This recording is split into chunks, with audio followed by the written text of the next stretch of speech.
নমস্কার। কালই তো রথযাত্রা, তাই না? চারপাশের প্রস্তুতি দেখে বেশ উৎসব উৎসব লাগছে। একদম। একটা অন্যরকম আমেজ তৈরি হয়েছে। তো আমাদের কাছে এই ঐতিহ্যবাহী উৎসবটা নিয়ে বেশ কিছু ইন্টারেস্টিং তথ্যসূত্র এসেছে। আজকের আলোচনাটা মূলত সেগুলোর ওপর ভিত্তি করেই। আচ্ছা, রথযাত্রা তো শুধু একটা ধর্মীয় পর্ব নয়, এর সাথে ইতিহাস, সংস্কৃতি, অর্থনীতি মানে অনেক কিছু জড়িয়ে আছে। দারুণ সব গল্পও। ঠিক বলেছেন। সূত্রগুলো একটু ঘাঁটলেই বোঝা যায় ব্যাপারটা শুধু ঠাকুরকে এক জায়গা থেকে অন্য জায়গায় নিয়ে যাওয়া নয়। এর গভীরে একটা একাত্মতার বার্তা আছে। হ্যাঁ, ওই ঈশ্বর আর মানুষের কাছাকাছি আসার ধারণাটা, তাই তো? একদম। আমরা সেটাই চেষ্টা করব, এর আসল তাৎপর্যটা, উৎসবের বিভিন্ন দিক আর আজকের দিনে এটা কতটা প্রাসঙ্গিক সেগুলো তুলে ধরতে। বেশ, তাহলে চলুন শুরু করা যাক একেবারে গোড়া থেকে। এর উৎসটা কোথায়? সূত্রগুলো বলছে শুরুটা পুরী থেকে। হ্যাঁ, মূলত পুরী থেকেই। জগন্নাথদেব, বলরাম আর দেবী সুভদ্রা তাদের মাসির বাড়ি গুন্ডিচা মন্দিরে যাওয়ার যে ঘটনা, সেটাই মূল আধার। কিন্তু এই যাত্রার ভেতরের অর্থটা কি? মানে প্রতীকী তাৎপর্য। তাৎপর্যটা কিন্তু বেশ গভীর, বুঝলেন? দেবতারা, যারা সাধারণত মন্দিরের ওই উঁচু বেদিতে থাকেন, তারা রথে চড়ে নেমে আসেন সাধারণ মানুষের কাছে, পথের ধুলোয়। বাহ! এটা আসলে ঈশ্বর আর ভক্তের মধ্যেকার যে দূরত্ব, সেটা ঘুচিয়ে দেওয়ার একটা ভাবনা। খুবই সুন্দর। আচ্ছা, পুরীর রথের কথা বলছিলেন। বিশাল হয়তো। হ্যাঁ হ্যাঁ, বিশাল। প্রায় ৪৫ ফুট উঁচু এক একটা রথ। অনেকে তো চলমান মন্দিরও বলেন। সূত্রগুলো থেকে এটাও জানা যায় যে এই রথগুলো তৈরির পেছনেও অনেক ঐতিহ্যবাহী নিয়মকানুন পদ্ধতি জড়িয়ে আছে। দারুণ তো। আচ্ছা, বাংলাদেশেও তো রথযাত্রার চল বেশ পুরনো, তাই না? অবশ্যই, বেশ পুরনো ঐতিহ্য। সূত্রগুলোতে যেমন চট্টগ্রামের প্রবর্তক সংঘের রথ বা ঢাকার ধামরাইয়ের রথের কথা বেশ পাওয়া যায়। এগুলোরও তো বেশ সমৃদ্ধ ইতিহাস। ঠিক। এই জায়গাগুলোর রথযাত্রাও খুব বিখ্যাত আর পুরনো। আর দেখুন, রথযাত্রা মানেই কিন্তু শুধু রথ টানা নয়, এর সঙ্গে জুড়ে থাকে বিরাট মেলা, নানান উৎসব। হ্যাঁ হ্যাঁ, ওই মেলাগুলোর কথা ভাবলেই কেন ছোটবেলায় চলে যাই। সূত্রগুলোতে যে বর্ণনাগুলো আছে, কি নেই সেখানে!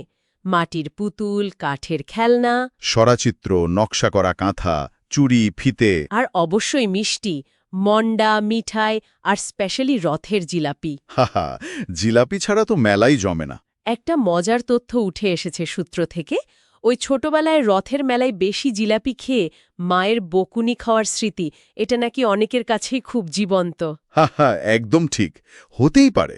তবে এই মেলার কিন্তু একটা বড় অর্থনৈতিক দিকও আছে, যেটা আমরা অনেক সময় খেয়াল করি না। সেটা কি রকম? সূত্রগুলো বলছে, স্থানীয় কারিগররা, যেমন ধরুন মৃৎশিল্পী, তাঁতিরা, তারা তাদের সারা বছরের বানানো জিনিসপত্র বিক্রি করার একটা বড় সুযোগ পান এই সময়টায়। ও আচ্ছা, হ্যাঁ, তা তো বটেই। এটা গ্রামীণ অর্থনীতিকে বেশ কিছুটা চাঙ্গা করে তোলে। লোকশিল্পের প্রদর্শন আর বেচাকেনার একটা গুরুত্বপূর্ণ প্ল্যাটফর্ম হলো এই মেলাগুলো। এই দিকটা আসলেই গুরুত্বপূর্ণ। অনেক সময় হয়তো আমাদের চোখেই পড়ে না। তবে আমার মনে হয় রথযাত্রার সবচেয়ে শক্তিশালী বার্তাটা হলো ওই সম্প্রীতির ব্যাপারটা। সূত্রগুলো বারবার সেদিকে ইঙ্গিত করছে। নিঃসন্দেহে। দেখুন, রথের দড়িটা কিন্তু সবার জন্য খোলা। ধর্ম, বর্ণ, জাতি নির্বিশেষে যে কেউ এসে স্পর্শ করতে পারে, টানতে পারে। হ্যাঁ, এই একাত্ম হওয়াটাই আসল।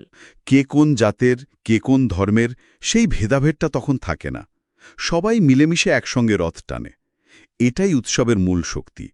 সূত্রগুলো তো একে শান্তি, সহনশীলতা আর মানবতার প্রতীক হিসেবেই দেখছে। আচ্ছা, এই যে এত বছরের পুরনো ঐতিহ্য, সময়ের সাথে সাথে এর কি কোনো পরিবর্তন এসেছে? মানে আধুনিকতার ছোঁয়া কি লেগেছে? কিছুটা তো লেগেছেই। যেমন ধরুন, পরিবেশ সচেতনতা, এটা এখন বেশ বেড়েছে। সেটা কিরকম? সূত্র থেকে জানা যাচ্ছে, অনেক জায়গাতেই এখন প্লাস্টিক ব্যবহার কমানো বা পরিবেশ বান্ধব জিনিসপত্র ব্যবহারে জোর দেওয়া হচ্ছে মেলার আয়োজনে।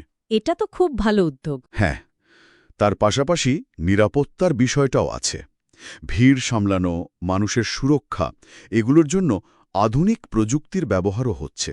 সিসিটিভি লাগানো, প্রাথমিক চিকিৎসার ব্যবস্থা রাখা, ছোটদের জন্য আলাদা সেফ জোন তৈরি করা, এইগুলো এখন উৎসব আয়োজনেরই অংশ। মানে ঐতিহ্য আর আধুনিক ব্যবস্থাপনা দুটো মিলেই চলছে। একদম।